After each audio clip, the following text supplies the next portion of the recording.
नमस्कार, राधे राधे, जय श्री राम। आज हम खड़े हैं खरसाली गांव में, जो कि खुशी मठ भी कहा जाता है। खरसाली गांव को खुशी मठ क्यों कहते हैं वो मैं आपको बताऊंगा। ये मेरे पीछे जो आप देख रहे हैं, ये शनिदेव का पुरातन काल का मंदिर है। 5000 वर्ष पूर्व पांडवों ने इस मंदिर का निर्माण किया था। यहाँ पर जब पांडवों पर साढ़े सती आई थी और साढ़े सती से बचने के लिए और प्रार्थना करने के लिए पांडवों ने क्यों ये मंदिर का निर्माण किया वो मैं आपको बताऊंगा। शनि जी के द्वारा साढ़े सती क्यों लगती है और साढ़े सती जब लगती है तब सारे जीव जाकर शनिदेव की पूजा क्यों करते हैं, उसका कारण भी मैं आपको आज बताऊंगा। वो आप ध्यान पूर्वक सुनिएगा। तो प्रकृति जो है आपके भाव को देखती है। आपके कर्म से पहले भाव जरूरी है, उसे शुद्ध रखिए, धर्म के मार्ग पर चलिए और अपने जीवन को खुशी खुशी जीते रहिए। इतनी सुंदर प्रकृति भगवान ने बताई है। जाहि विधि राखे राम, सीताराम सीताराम, मुख में हो राम नाम, राम सेवा हाथ में। तू अकेला नहीं प्यारे, राम तेरे साथ में। सौंप हाथ दीनानाथ के, महलों में राखे राम, झोपड़ी में वास दे। हाथ निर्विवाद राम राम कहिए, सीताराम सीताराम सीताराम कहिए। जाहि विधि राखे राम, ताहि विधि रहिए। जय श्री राम, जय जय श्री राम। आप सबका बहुत बहुत धन्यवाद। Well said, well said. Thank you.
तो देखिए, पहाड़ियों के बीच में ये बर्फीला पहाड़ आपको दिखाई दे रहा है। अभी मई का महीना है, आज 28 मई है ना, 28 मई 2025। और कितना सुंदर बर्फीला पहाड़ है। आप देखिए ये ऊंचाई पर, यहीं तो इसी पहाड़ के नीचे के हिस्से में कालिंदी पर्वत है और जहाँ यमुना जी का मंदिर है, जहाँ हमने ट्रैकिंग की। और इन्हीं पहाड़ों के बीच में बसा हुआ है ये गांव, जिसे खरसाली गांव कहते हैं। और यहाँ पर भी ये मंदिर है। अभी हम चढ़ाई करके आए हैं खरसाली गांव में और आप देख सकते हो ये रहा सामने शनिदेव का मंदिर। खरसाली गांव का यमुनोत्री धाम में शनि जी का मंदिर है ये। जय हो शनिदेव की जय। ओम श्री शनिश्चराय नमः। ओम श्री शनिश्चराय नमः। ओम श्री शनिश्चराय नमः। ओम श्री शनिश्चराय नमः। ओम श्री शनिश्चराय नमः। ओम श्री शनिश्चराय नमः। ये जो मंदिर आप देख रहे हैं खरसाली गांव में, ये मंदिर पांडवों के समय बना हुआ। ये पांडवों ने बनाया, आपको पता है? बोलोगे आप? हाँ अच्छा ऐसे ही बता दो। ये पांडवों के द्वारा यहाँ बच्चे मौजूद है इन्होंने कहा ये जो मंदिर है शनि जी का, ये पांडवों के द्वारा बनाया हुआ पुरातन काल का मंदिर है और बाद में समय के अनुसार इस मंदिर का निर्माण किया गया, जो समेश्वर मंदिर कहा जाता है, इसे शनेश्वर मंदिर बोलते होंगे। अंदर 2 घड़े हैं, एक बड़ा घड़ा है, के अंदर चांदी पर रखा हो, अमावस्या के रात खुद बदलते हैं इधर उधर, घड़े बदल जाते हैं इधर उधर। अच्छा देखो, ये नन्ना मुन्ना बालक कह रहा है कि ये जो मंदिर है, इस मंदिर के अंदर 2 घड़े रखे हुए चांदी के भरे हुए और अमावस्या की रात को बदल जाते हैं। मतलब जो ऊपर था वो नीचे हो जाता है, जो नीचे था वो ऊपर नीचे रखे हुए घड़े इधर उधर हो जाते हैं, बाजू बाजू में रखे हुए, बस एक इधर का इधर हो जाता है। तो आइए समझते हैं शनिदेव को और शनिदेव के मंदिर की महत्ता को हम बहुत अच्छी तरह से समझेंगे। सबसे पहले ये जानते हैं कि ये जो मंदिर है ये 5000 वर्ष पूर्व पांडवों ने क्यों बनाया था। पांडव आए थे शिव जी के पीछे, शिव जी को खोजते खोजते और शिव जी को ढूंढ रहे थे, शिव जी से मिलना था और शिव जी जगह जगह भाग रहे थे पांडवों से छुपते छुपते। तो यहाँ पर भी आए थे और यहाँ से फिर शिव जी पहुँच गए थे अपने कौन सा वाला घाट है वो, जहाँ पर गुप्त काशी। तो गुप्त काशी शिव जी पहुँच गए थे और गुप्त काशी में शिव जी गुप्त हो गए थे, इसलिए उसे गुप्त काशी कहा जाता है। अब पांडव जब यहाँ पर आए, पांडवों पर 7.5 लगी थी और 7.5 जब लगती है तो शनिदेव की पूजा करनी होती है। तब पांडव यहाँ पर आए और यहाँ पर आकर उन्होंने ये पुरातन काल का मंदिर, इस मंदिर के निर्माण किया। ये मंदिर 5000 वर्षों से यहीं पर ऐसे स्थित है। अभी जीर्ण अवस्था में होने के कारण इसे बंद कर दिया गया है और मेरे सामने आप देख सकते हैं, पीछे ज़रा घुमा के दिखाइए, यहाँ पर मंदिर का निर्माण हुआ है। जो मूर्त शनि जी की इस मंदिर में थी वही मूर्त को यहाँ पर स्थापित कर दिया गया है और यहाँ पर शनि जी की दर्शन सारे भक्त कर सकते हैं। तो अब हम जानते हैं कि 7.5 क्यों लगती है और 7.5 लगने का कारण क्या है। तो देखो, संसार में हम साधारण जीव हैं।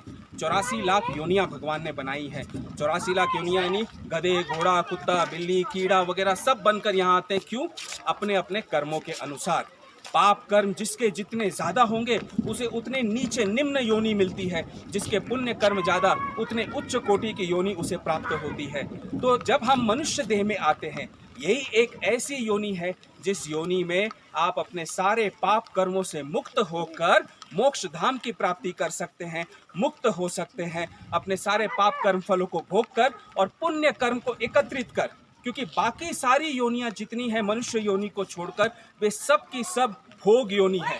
वहाँ पर ना तो पुण्य कर्म का फल मिलता है, ना कोई पाप कर्म का फल। केवल आपने मनुष्य योनि में जो कर्म किए हैं उनका फल आपको उन बाकी की योनियों में मिलता है। तो वहाँ पुण्य तो एकत्रित हो नहीं सकता है। तो पुण्य एकत्रित कहाँ हो सकता है? कौन सी योनि में? मनुष्य योनि में।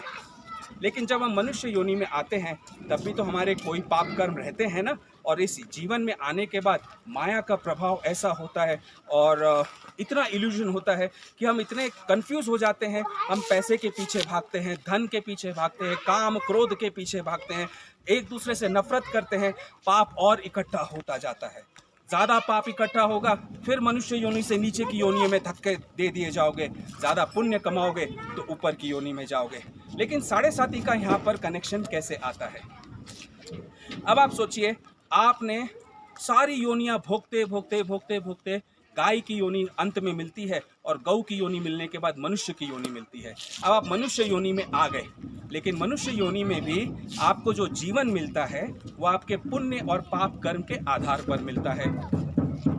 अब सारे पाप कर्म का फल यदि भगवान एक साथ किसी जीव को दे दे तो क्या दशा होगी?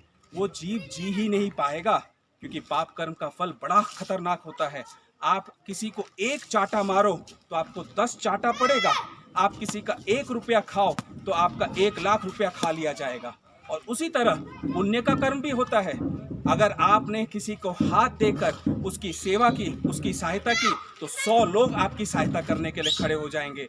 आप किसी की 10 रुपये से सहायता करोगे तो आपकी 10 लाख की सहायता कोई समय पड़ने पर करेगा। तो मनुष्य योनि में हम पाप और पुण्य कर्म दोनों लेकर आते हैं। सारे पाप कर्म का फल भगवान एक साथ दे दे तो जीवन में रात ही रात हो जाएगी। 2 दिन के अंदर आप प्राण त्याग करके वापस चले जाओगे। तो भगवान ऐसा नहीं करते हैं। प्रकृति जो है, ये जो आप चारों ओर देख रहे हो, ये माँ प्रकृति है, ये हम जीवों पर बड़ी कृपा करती हैं। ये क्या करती हैं, पाप कर्म का फल धीरे धीरे देती हैं और बीच बीच में पुण्य कर्म का फल देती रहती है। पाप कर्म का फल जब आपको मिलता है वो आपका दुख का समय होता है, कष्ट का समय होता है, और जब पुण्य कर्म का फल मिलता है वो आपका सुख का समय होता है। तो ये जो सुख दुख जीवन में चलता रहता है ना, इससे मनुष्य को आशा रहती है अंतर मन में कि अभी दुख आया है तो सुख भी आएगा, सुख आया है तो दुख भी आएगा। तो वो उस आशा के चलते वो जीवन में जीता है, जीने की तमन्ना रहती है और जीवन जीते जीते पुण्य कर्म करने की कोशिश करता है। फिर 7.5 क्यों? अब 7.5 का प्रावधान ऐसा है कि शनि भगवान की 7.5 जब लगती है वो 7.5 वर्षों के लिए लगती है, और सब कोई जानता है कि जब 7.5 लगती है मतलब आपकी तो 7.5 लग गई, यानी आपके जीवन में बड़ा कष्ट आने वाला है, बड़ा दुख आने वाला है, बड़ी तकलीफ और बड़ी बड़ी घटनाएं बुरी बुरी होने वाली है। मनुष्य को ये पता है कि 7.5 लग गई तो ये होने वाला है, तो मस्तिष्क से, दिल से, अंतर मन से वो पहले से तैयार हो जाता है उन दुखों का सामना करने के लिए, उन कष्टों को भोगने के लिए, क्योंकि अंतर मन ने मान लिया कि अब तो कष्ट मिलने वाला है, दुख मिलने वाला है। तो भगवान ने शनि जी को क्यों निर्माण किया, क्यों इन्हें जन्म दिया, क्यों 7.5 लेकर आए? इसलिए क्योंकि जब भगवान देखते हैं कि कोई जीव मेरा मनुष्य योनि में पुण्य कर्म करने की कोशिश कर रहा है, भाव शुद्ध रख रहा है और वो हर भरसक प्रयास कर रहा है कि उससे अच्छा ही कर्म हो, किसी को कष्ट न पहुंचे, जब प्रभु ये देखते हैं तब उसके ऊपर 7.5 आती है। क्यों? क्योंकि पाप कर्म को काटना चालू करते हैं। शनि जी क्या करते हैं? आपको कष्ट देते हैं, दुख देते हैं, वो शनिदेव नहीं देते हैं, वो आपके पाप कर्म होते हैं जो आपको दुख दे रहे हैं, कष्ट दे रहे हैं। तो शनि जी के द्वारा उन कष्टों को, उन दुखों को, उन पाप कर्मों को भगवान नाश करते हैं जल्दी जल्दी। जैसे जैसे आपके पाप कर्म नष्ट होते हैं, तो आपने सुना होगा जब शनि की ढैया रह जाती है, यानी आखिरी के 2.5 साल रह जाते हैं, तो वो आपको बहुत सारा फल देकर जाते हैं। अच्छा। क्यों? क्योंकि आपके पाप कर्मों का जो फल था वो उन्होंने 5 वर्षों में जल्दी जल्दी काट दिया। इतनी जल्दी उसके लिए आप तैयार भी हो गए स्वयं कि हाँ मुझे दुख भोगना है, मुझे कष्ट भोगना है। तो मन एकदम कॉन्फिडेंट हो गया, पावरफुल हो गया कि अब तो दुख भोगना है, कष्ट भोगना है, तो हम भोगेंगे। लेकिन साथ में शनि जी की प्रार्थना भी करेंगे, पूजा भी करेंगे। अब शनि जी की पूजा क्यों करेंगे आप? जब आपको आपके पाप कर्म का फल मिलना ही है तो मैं शनि देव के मंदिर में आकर शनि जी की पूजा क्यों करूं? और क्यों लोग आके शनि जी की पूजा करते हैं? पूजा इसलिए नहीं करते हैं कि आपको कष्ट न मिले, पूजा इसलिए नहीं करते हैं कि आपको दुख न मिले। पूजा इसलिए की जाती है कि जो कष्ट आपको मिलने वाला है आपके पाप कर्मों के कारण, जो दुख आपको मिलने वाला है आपके पाप कर्मों के कारण, उस दुख को, उस कष्ट को सहन करने की शक्ति वो आपको प्रदान कर सके। और वो सहन करने की शक्ति देते हैं और आपके सूरत है। इसलिए शनिदेव को बुरा तो कभी बोलना ही नहीं चाहिए।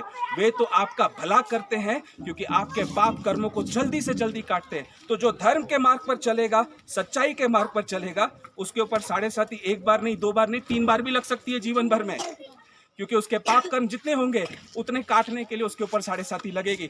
जितने उसके अंदर क्षमता होगी पाप कर्म के फल को भोगने की, उतनी उसको 7.5 लगेगी, उसके पाप कर्म कटेंगे। एक ही जीवन में यदि सारे पाप कर्म कट गए ना, तो 84 लाख योनियों से मुक्त हो जाओगे और सीधा ऊपरी 7 लोक में सबसे ऊपर राधा लोक जो है वहाँ पहुँच जाओगे, भगवान कृष्ण के धाम में, जहाँ भगवान कृष्ण के इतने रूप है, जितने जीव, हर जीव के साथ भगवान कृष्ण रहते हैं, उन्हीं के साथ बैठते हैं, उठते हैं, उन्हीं के साथ खाते पीते हैं।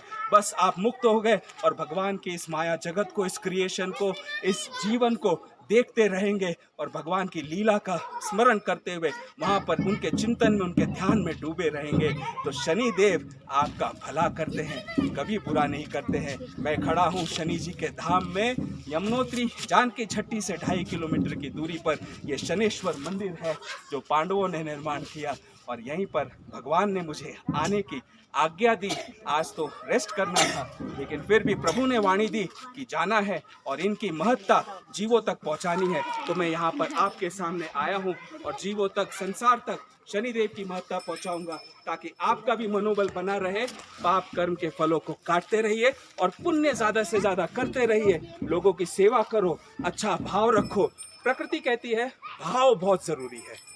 भाव, यदि आपका भाव अच्छा है ना, तो आपका पुण्य कर्म अपने आप हो गया। अब आप कहीं पर बैठे हैं और आप देख रहे हो कि किसी प्यासे को पानी चाहिए और आप बोलोगे अरे मेरे पास तो एक ही बोतल पानी है, इसे पानी दे दूंगा तो मैं कैसे पानी पीऊँगा, मैं तो पी नहीं पाऊँगा, तो मैं प्यासा रह जाऊँगा। और आप फिर बाद में थोड़ी देर आगे जाते हो, बोलते हो नहीं नहीं पिला देता हूँ इसे पानी, थोड़ा सा पिलाता हूँ बाकी मेरे लिए रख लेता हूँ। लेकिन यहाँ पर भाव क्या हुआ वो सोचना। दूसरा, आप ये सोचते हो अरे ये प्यासा है, मुझसे ज़्यादा तकलीफ़ है, मुझसे ज़्यादा कष्ट में है, तो इसे तो पानी पिलाना चाहिए मुझे, तो मैं इसे पानी पिलाऊं, और आपने पानी पिलाया उसे तो आपका भाव शुद्ध हो गया। तीसरा उदाहरण, आपके पास में पानी की बोतल ही नहीं है और प्यासा मार्ग में है, उसे पानी की प्यास लग रही है, लेकिन आप असमर्थ हैं उसकी प्यास बुझाने में। आपने उसे देखा और देख कर कहा हे प्रभु, मेरी तो सामर्थ्य ही नहीं है इसे पानी पिलाने की, इसकी प्यास बुझाने की, काश मैं इसका प्यास बुझा पाता। इतना सोच आपके मन में आया ना, वो आपने पानी पिलाने के बराबर पुण्य आपको मिल गया। आप तो आगे मार्ग पर चले जाएंगे, लेकिन कोई ना कोई आकर उस प्यासे को पानी जरूर पिला जाएगा। तो प्रकृति जो है आपके भाव को देखती है, आपके कर्म से पहले भाव जरूरी है, उसे शुद्ध रखिए, धर्म के मार्ग पर चलिए और अपने जीवन को खुशी खुशी जीते रहिए। इतनी सुंदर प्रकृति भगवान ने बताई है। जाहि विधि राखे राम, ताही विधि रहिए, सीताराम सीताराम, सीताराम कहिए। मुख में हो राम नाम, राम सेवा हाथ में, तू अकेला नहीं प्यारे, राम तेरे साथ में, जिंदगी की डोर सौंप हाथ दीनानाथ के, महलों में राखे राम, झोपड़ी में वास दे, हाथ निर्विवाद राम राम कहिए, सीताराम सीताराम सीताराम कहिए। जाहि विधि राखे राम, ताहि विधि रहिए। जय श्री राम, जय जय श्री राम। आप सबका बहुत बहुत धन्यवाद। Well said, well said. Thank you.